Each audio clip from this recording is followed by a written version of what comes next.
बोलो विष्णु भगवान की जय हो। राधे राधे मेरे प्यारे भाइयों बहनों माताओं व बंधुओं, चैनल में आपका स्वागत है। बंधुओं, आज मैं आपको बैसाख मास महात्म की कथा का 13वां अध्याय सुनाने जा रही हूँ। बंधुओं, यदि आपने हमारे चैनल को अब तक सब्सक्राइब नहीं किया तो जरूर करें और बेल आइकन दबाना ना भूलें ताकि आपको हमारी आने वाली सभी वीडियोस की जानकारी सबसे पहले हो सके। बंधुओं, वीडियो को पूरी सुनने के बाद कमेंट बॉक्स में जय विष्णु भगवान जरूर लिखें। बोलो विष्णु भगवान की जय हो। राजा ने श्रुति देव से प्रश्न किया, हे ब्राह्मण, बैसाख में छत्रदान करने का क्या महत्व है? कृपा करके विस्तार पूर्वक बताइए। राजा के इस प्रश्न पर श्रुति देव जी ने कहा, जो कोई धर्मात्मा बैसाख मास में व्याकुल महात्मा को छत्री दान करता है उसको अनंत फल मिलता है। मैं एक प्राचीन इतिहास कहता हूँ, सुनो। सतयुग में हेमकांत नाम का बंगाल देश का राजा था। यह राजा कुशकेतु का पुत्र और अत्यंत बलवान था।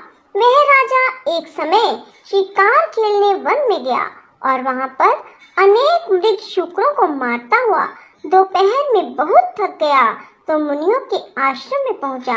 उस समय क्षतिज नामक ऋषि ध्यान लगाए समाधि अवस्था में बैठे थे।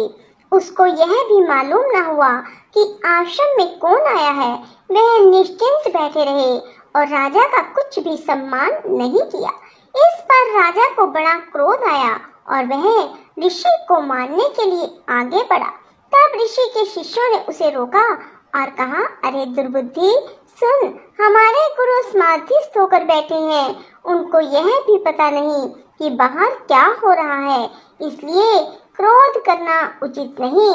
तब राजा क्रोधित होकर कहने लगा, ब्राह्मणों, मैं थक गया हूँ, तुमने मेरा अतिथि सत्कार तक न किया। तब शिष्यों ने कहा, हम तो गुरु के अधीन हैं, बिना गुरु की आज्ञा के कुछ भी नहीं कर सकते। शिष्यों का ऐसा प्रत्युत्तर सुनकर क्रोध से राजा ने अपना धनुष उठा लिया और कहने लगा, मुझसे दान लेकर मेरा अन्न खाकर मुझको ही शिक्षा देते हो? ऐसे कृतघ्नों को अवश्य मारना चाहिए। इतना कहकर राजा उस पर बाण चलाने लगा। इसी से वह शिष्य भयभीत होकर भागने लगे तो राजा के सैनिकों ने उनको चारों तरफ से घेर लिया। राजा ने उनमें से 300 शिष्यों को मार दिया और भाग गए। जब आश्रम में कोई न रहा तो सैनिकों ने आश्रम की सब वस्तुएं लेकर खूब भोजन किया। सायंकाल राजा जब अपने घर पर आया तो उसके पिता कुशकेतु ने यह सब वृतांत सुनकर पुत्र की बहुत निंदा की और उसको घर से बाहर निकाल दिया। जब पिता ने उसे त्याग दिया और राजा हेमकांत वन में चला गया तो वह अत्यंत व्याकुल होकर इधर उधर फिरने लगा और ब्रह्म हत्या उसे सताने लगी। इस प्रकार उस दुरात्मा को फिरते हुए 28 वर्ष बीत गए। तब एक दिन तीर्थ नाम के ऋषि बैसाख मास में तीर्थ यात्रा करते हुए उस वन में आए और धूप से व्याकुल होकर मूर्छा खाकर पृथ्वी पर गिर पड़े। दैव योग से हेमकांत ने ऋषि को मूर्छा खाकर गिरते हुए देख लिया और उसके मन में बड़ी दया उत्पन्न हुई। उसने ढाक के पत्तों की एक छतरी बनाकर मुनि के सिर पर लगाई और अलुम्बका का जल पिलाया। इस उपचार के करने से मुनि मूर्छा से निवृत्त हुए और इंद्रियों में कुछ चैतन्यता आ जाने से शनै शनै गांव में पहुंचे। इस पुण्य के प्रभाव से उसकी 300 ब्रह्म हत्याएं क्षण भर में दूर हो गई। तब हेमकांत को बड़ा विस्मय हुआ कि उसके द्वारा इतने प्राणियों को इतना कष्ट देने पर भी उसकी ब्रह्म हत्याएं कैसे दूर हो गई? किसने दूर की? कहाँ गई? इसका कारण क्या है? जब वह सोच ही रहा था तो उसकी मृत्यु निकट आ गई। उसके संग्रहणी रोग लग गया। जब उसके प्राण निकलने लगे तो उसको 3 बड़े बड़े भयंकर यमदूत दिखाई पड़े और वह हेमकांत को डराने लगा। तब हेमकांत मौन साध कर छत्रदान को याद करके विष्णु भगवान को याद करने लगा। भगवान ने उसी समय अपने मंत्री विश्वक्सेन को आज्ञा दी कि यमदूतों को रोको और वैशाख मास में छत्रदान करने वाले हेमकांत की रक्षा करो। उसने यद्यपि बड़े बड़े पाप किए हैं और उसने धूप से व्याकुल मूर्छित मुनि की रक्षा की और वैशाख मास में छत्री का दान किया, इससे निष्पाप हो गया। बोलो विष्णु भगवान की जय हो। भज मन नारायण नारायण हरि हरि, श्रीमन नारायण नारायण हरि हरि। भज मन नारायण नारायण हरि हरि, श्रीमन नारायण नारायण हरि हरि। भज मन नारायण नारायण हरि हरि, श्रीमन नारायण नारायण हरि हरि। भज मन नारायण नारायण हरि हरि, श्रीमन नारायण नारायण हरि हरि। भज मन नारायण नारायण हरि हरि, श्रीमन नारायण नारायण हरि हरि। भज मन नारायण नारायण हरि हरि, श्रीमन नारायण नारायण हरि हरि।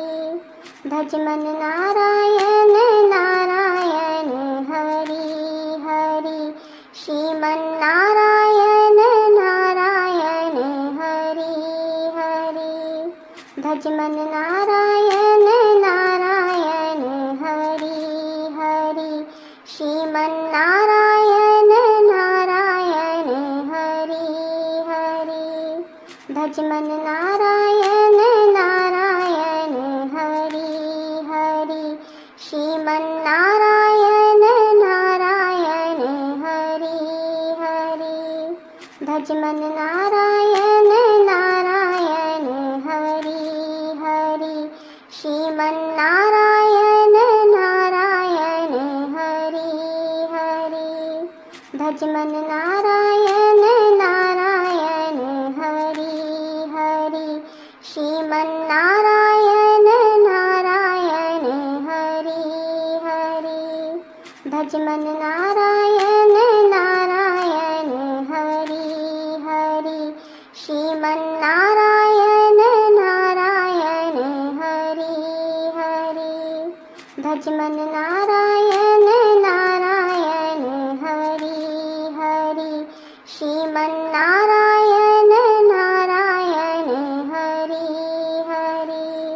भज मन नारायण नारायण हरि हरि, श्रीमन नारायण नारायण हरि हरि।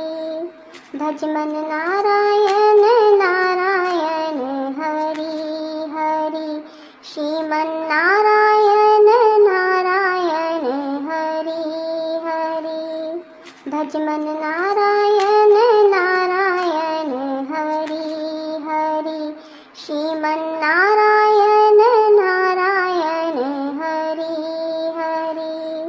भज मन नारायण नारायण हरि हरि, श्रीमन नारायण नारायण हरि हरि।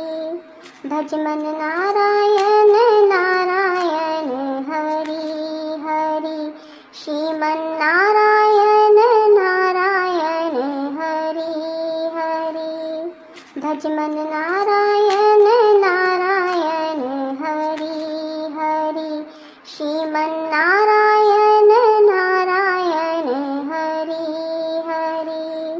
भज मन नारायण नारायण हरि हरि, श्रीमन नारायण नारायण हरि हरि।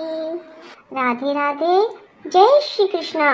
बंधुओं, यदि आपको हमारी वीडियो पसंद आए तो इसे लाइक करें और शेयर भी जरूर करें।